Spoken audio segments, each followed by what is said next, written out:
an inquest has heard that a man died of a combination of a morphine overdose and a heart problem after appearing on the Jeremy Kyle show. Sky's Shaman Freeman-Powell has more from Winchester Crown Court.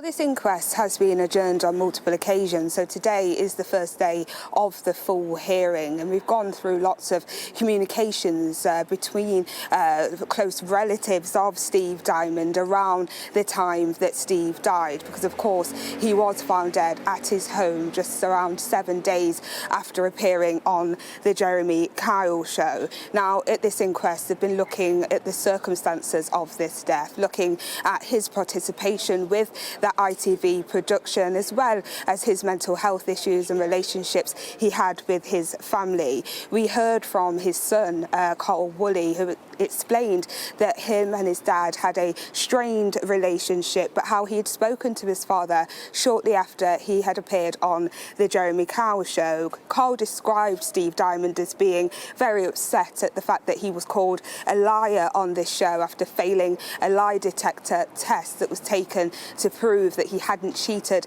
on his girlfriend Jane Callaghan. Carl explained that he was very upset and distressed, and that Carl had been trying to calm his dad down on that phone conversation.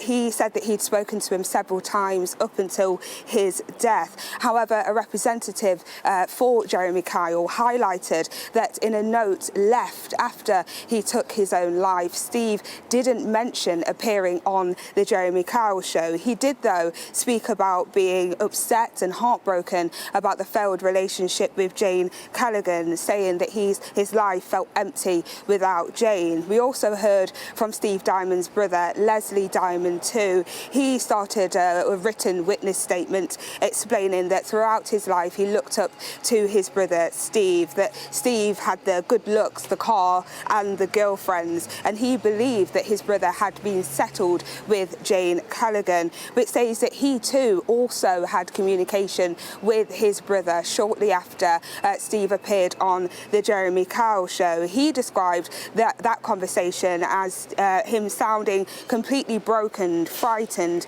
and told him he could not go on living. He also said that he was extremely worried about his brother, so much so he called him back as soon as he got home to check in on him. He recalled that his brother had spoken about this lie detector test that he was done, adamant that he hadn't cheated on his ex-partner Jane Callaghan. He said that the audience had booed him, and that the presenter Jeremy Kyle had also been in his face and followed him when he had left the stage, saying that he was jeered by the presenter and called a failure. He also repeated the fact that the results of the lie detector test that Steve did not agree with had also been pushed in his face. And when he was asked about whether or not his brother had mentioned any post-production mental health support, he said that he had spoken about the fact that he should have received some, but it had not yet been arranged. Now, as I said, this is the first day of the full hearing at this inquest. We are likely to hear from more witnesses to establish